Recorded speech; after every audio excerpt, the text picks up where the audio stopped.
Hello and welcome. My name is Mike Bankhead. I am your host. I am a bass player and songwriter from Dayton, Ohio. On today's episode, I chat with Gail Gallagher.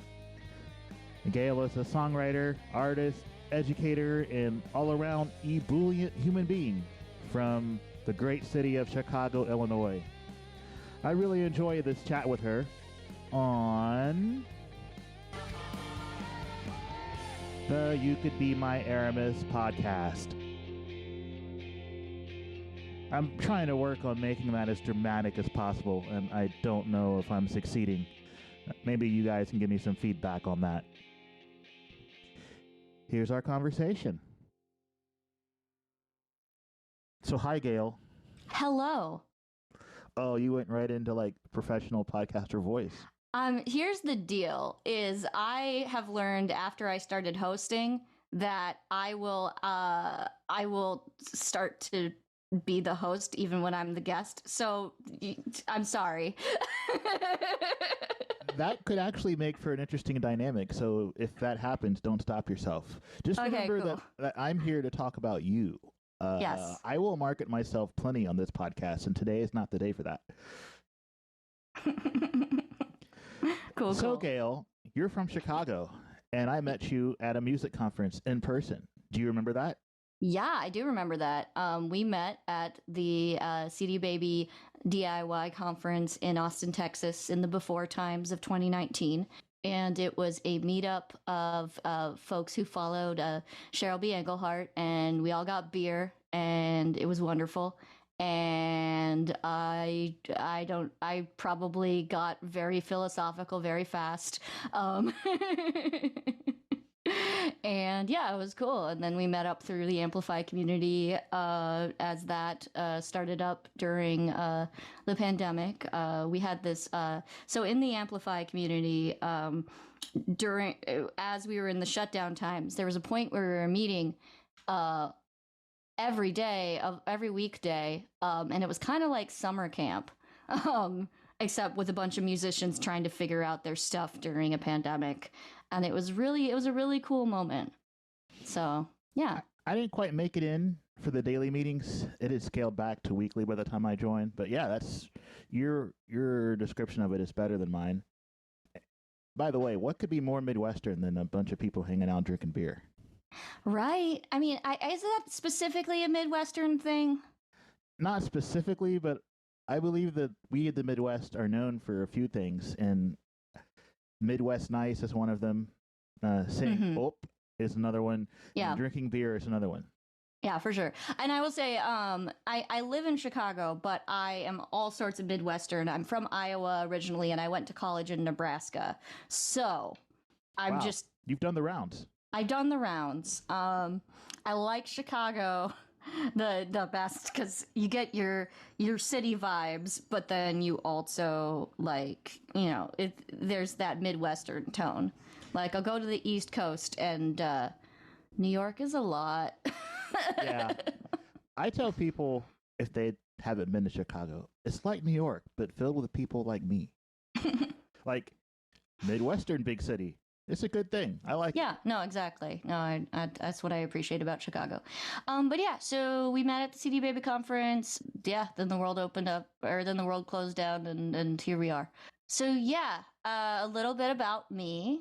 I am a singer-songwriter and a podcaster and a producer in progress. I am a producer. I mainly produce for myself at this moment, and I specialize in genre parody, and I came up through the sketch comedy scene. I've been a music director in sketch and improv for a while, and now have started to write my own stuff. So, yeah. That's a really good summary. You put a record out in 2020 called Power of the Unnamed Passion. Why don't you talk about that for a bit? Yeah, I can absolutely talk about that. So my album, Power of the Unnamed Passion, is a culmination of songs that I wrote over like a span of like 4 or 5 years. In 2016, my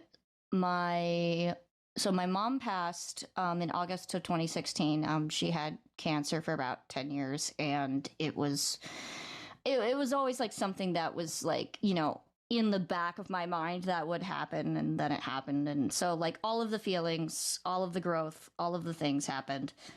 The 2016 election happened. And then I turned 30, like all in the course of the same year. Before that time, I had been writing music for other people's lyrics and for theater and things like that. But during that time, I like basically worked through my writer's block on. I will rephrase that. I realized that I just felt so called to write things that my writer's block just went away. And I wrote some pretty cliched, sad things that live in the bottom drawer of, my hard drive, if that. But it really opened me up as a songwriter. I started doing February Album Writing Month, which is this challenge where you write 14 songs in 28 days, and just really honing my craft. And the result is this concept album that is very musical theater, folk rock concept album about working through grief and working through those moments in life where everything falls apart and you learn to make new meaning. And it's also this transition from a sense of performative joy of like, everything is fine, but it's not fine, to a sense of more grounded and integrated joy where you're like, everything is, and it's fine, and you just gotta chill. Like, so the album is this journey of growth, and and I think a lot of people identify with it in different things. And it's interesting because it's got things like the dog song, which is about like, I saw a dog today and I feel so much better. And then it's got songs like 222, which is extremely haunting, and all of these things. And the other thing that happened while I was working on that album is there's a weird bookend thing that happened, because so I lost my mom in 2016, but then in 2020 or 2019, right before the pandemic, one of my writing partner and very good friend of mine passed. And we worked on musicals together, and we were going to write a musical together in 2020, which probably wouldn't have happened if she had lived, because we were doing senior citizen musical theater. So yeah, we were directing senior citizens in original musicals. Anyway, so as I was working on the album, it was almost like my grief and missing her and missing working her was like baked into the process. So that album contains several ghosts, but it felt very guided and stuff like that. Anyway, that's sort of the long and short of it. And it's interesting talking about it now, because like I feel like when I was promoting it, when it first came out, I don't think I had the language to talk about what it was. And now that I've had some distance from it, it's like, okay, cool, I can actually talk about this. It's one of these things where, I don't know if you've had this experience as an artist where you write a thing and it's almost like a Horcrux. I don't think I know what that word means. Okay, so in Harry Potter, there's this idea of the Horcrux, right? Where Voldemort, he who must not be named, I'm so superstitious, he who must not be named, puts parts of his soul in these different objects to like get his immortality. So when I say a Horcrux, I mean it's like a part of my soul is very much in that album, right? And it's very much like my past self is in that album, and now that I have distance from that place, it's like, okay, cool.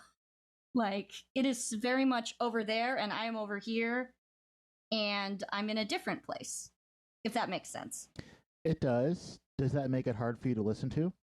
It means that I'm more likely to skip around to different songs and things. I mean, I'll go back and listen to the album. It's a solid jam, but yeah, it does mean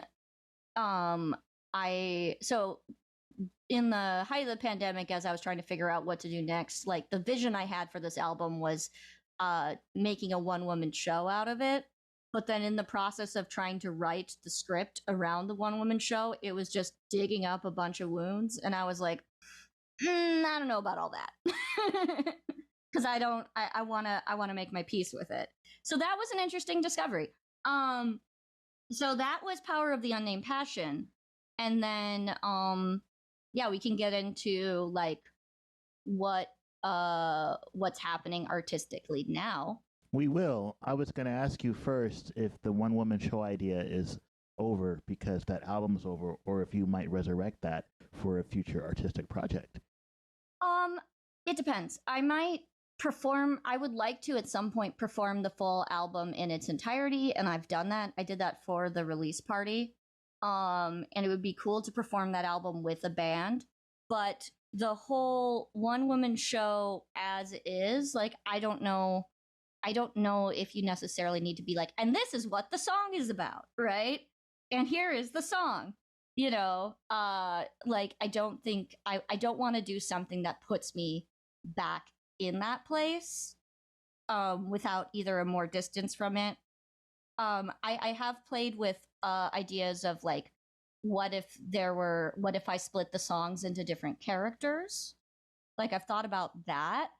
But honestly, I am also okay with it being what it is and singing those songs out of context as things go about. So, before we hit the record button, I described you as ebullient, to which you enthusiastically agreed. There's some dark stuff on that album, which is not something you would expect from someone as ebullient as yourself. So here's the thing, my friend.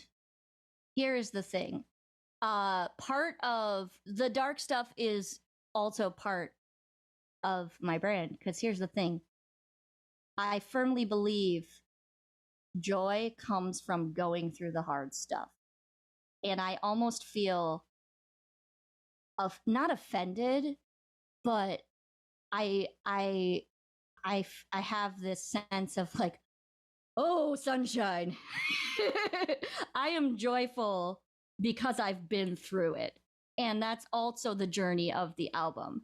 My mom had this phrase, this idea that she had a friend of hers who was helping her out. And she referred to this friend as someone who's been to hell and back a few times and knows all the good restaurants.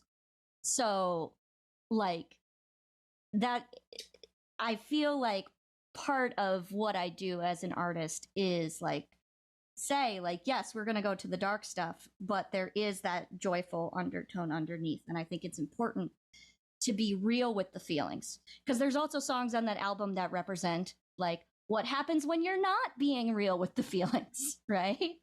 I have another song called Bright Side, which I put out in 2020.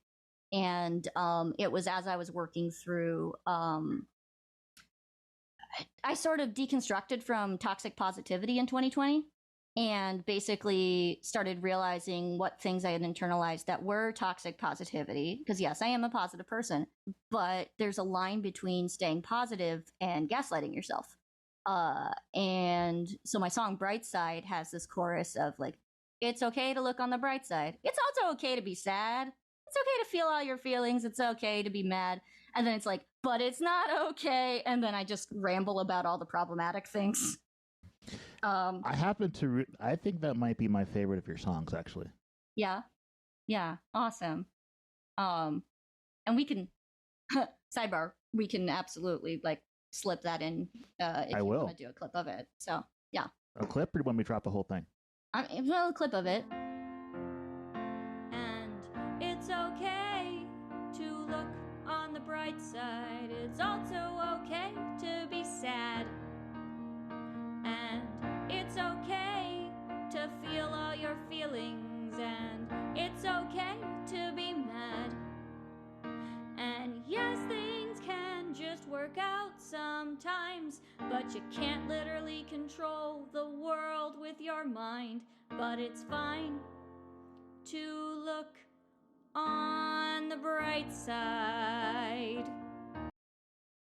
So we're talking in December, dear listening audience. But you are not listening to this in December because I have scheduled this to post on January 21st, which is a Friday. It is an auspicious Friday for Gail. What is happening on January 21st? What happened today that the people should know about? My song Long Johns is out. Long John's is out. Would you like the people to hear it? Yes, I would like the people to hear it.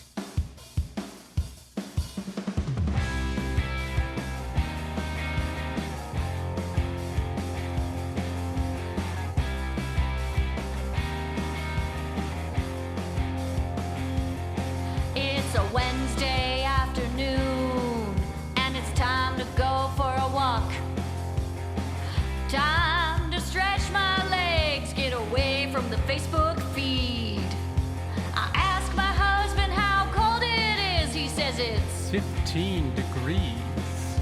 I say, oh hey, before I go, there's one thing I need. I'm putting on my long john. Long john. I'm putting on pants underneath my pants. Long john. Long john. I'm jumping up and down doing the long john dance. Will my legs get cold? Not a chance. I'm putting on my long john. Long john. I'm wearing pants underneath my pants.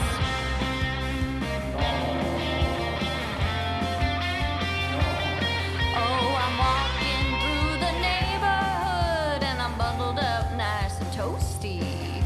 The sun is out and everything is good and my legs are feeling cozy. I nod at my neighbors as they wave while wearing their masks. Walk the long way to the store, going through my daily tasks, wearing my long johns. Long johns. I'm putting on pants underneath my pants. Long johns. Long johns. I'm jumping up and down doing the long john dance. Will my legs get cold? Not a chance. I'm putting on my long johns. Long johns. I'm wearing pants underneath my pants. Long johns. Long johns. Long johns. Long johns. Long johns.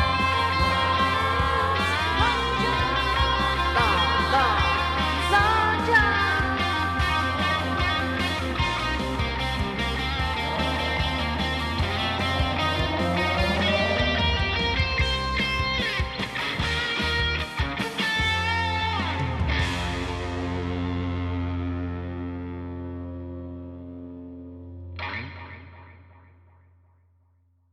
Now that the people have heard Long John's for the first time here on this podcast, unless they found this podcast after they listened to it on Spotify or iTunes, in which case the second time, let's talk about that.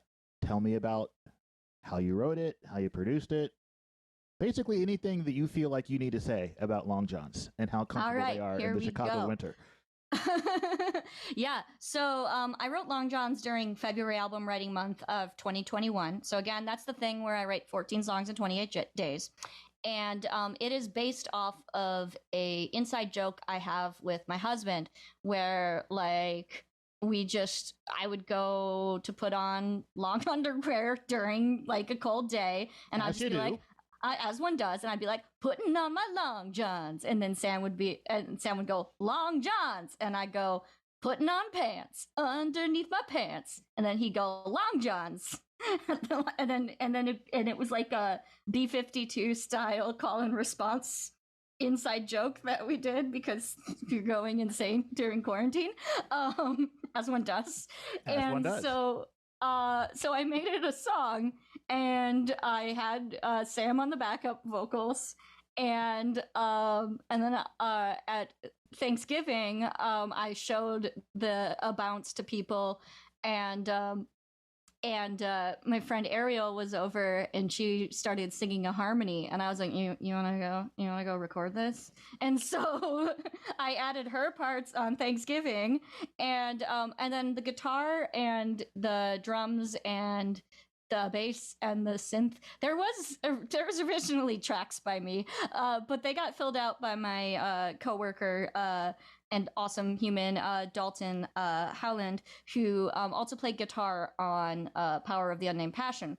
But he got really excited, and like it was hilarious because he got like some new pedal board that he was really, really excited about. Guitar and he was like, players and their I'm going to pedal make boards. things happen. And so like I woke up one morning and there were like 4 guitar parts. And I was like, what the? Okay.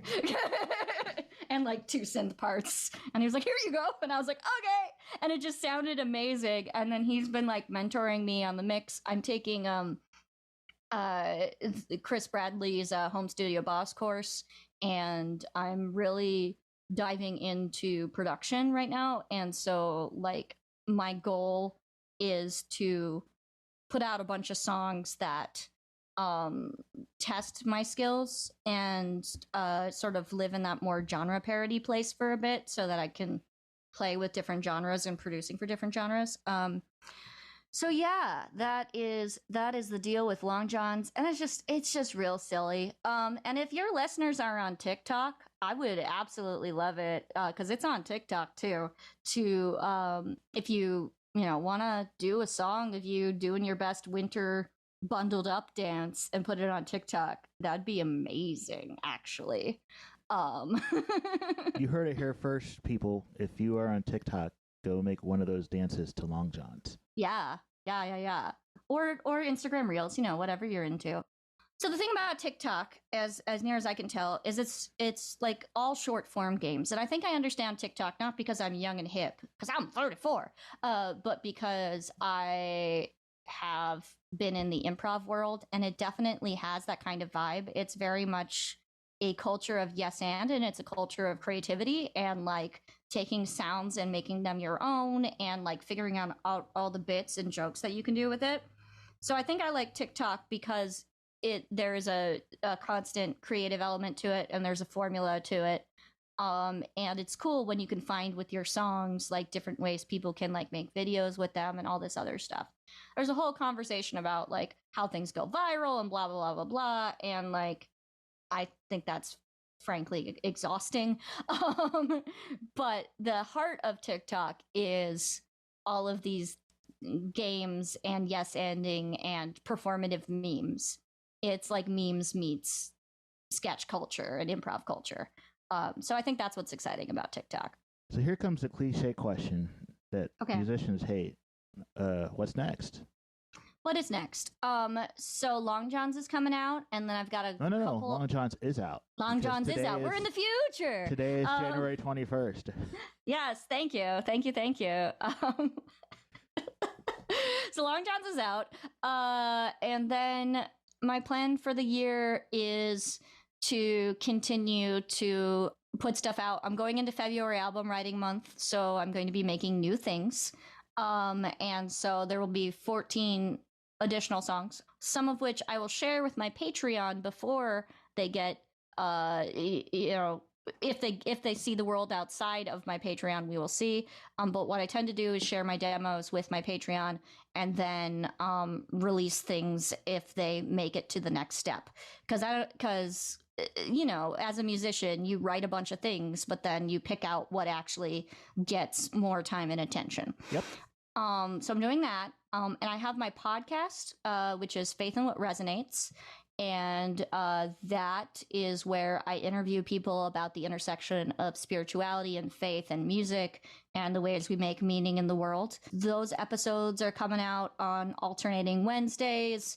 And basically I do like 5 a quarter. Then I take a hiatus month so I can make more things. And other than that, I'm working. I teach full time at a music school in Glenview in one of the suburbs. And I teach piano and ukulele and voice as needed. And I'm also learning the bass because I teach.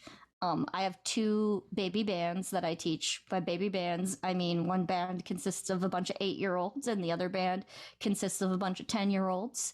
And when you're leading a band full of children, you have authority by playing the bass. That's what I've learned. If only that worked when you're grown. Yeah, Bass players, we get a bad rap in bands. that's what I hear. But the bass is profoundly cool. Like that's been yeah. It's the coolest. That's what I've learned. Besides, all my bass homies out there nodding, we know who really drives the bus in the band, and it's us. Yeah. Well, and I know how to drive a room full of people with a piano, but when there's a child on the piano, like I can't kick them off and be like, everybody listen to me. For those on the podcast, I just did a Muppet gesture. It was awesome. The piano, and that's what I did. I gesture a lot. Y'all miss it, but it's very good. It is very good. That's great. Where can people find you, Gail? Well, people can find me at gailgallaghermusic.com, and you can sign up for my Gail Mail list and get email updates that way if you want email updates. You can also find me on Instagram at SparkleBardGail. I'm also on the Twitter and the TikToks, but less frequently. That is where you can find me, and you can learn more about all the things that I do. That is awesome. And before I stop the recording, I will say thank you very much, Gail, for stopping by. I happen to enjoy your ebullience. And also, between you and me, dear anonymous listener person, Gail has a lot of podcast expertise, and she's been very generous about sharing that with me as I'm a brand new podcaster guy. So I thank you also for that. And go find her in all of the places, people. Thank you very much for listening. I'd like to warmly invite you to subscribe to this podcast on the platform of your choice. I'd also like to invite you to join my mailing list, which you can find in the show notes or in the podcast description. Our next episode is an interview with very talented artist, singer, and songwriter Nina Pelligra. That's coming to you next week on the You Could Be My Aramis podcast. Take it easy, everybody.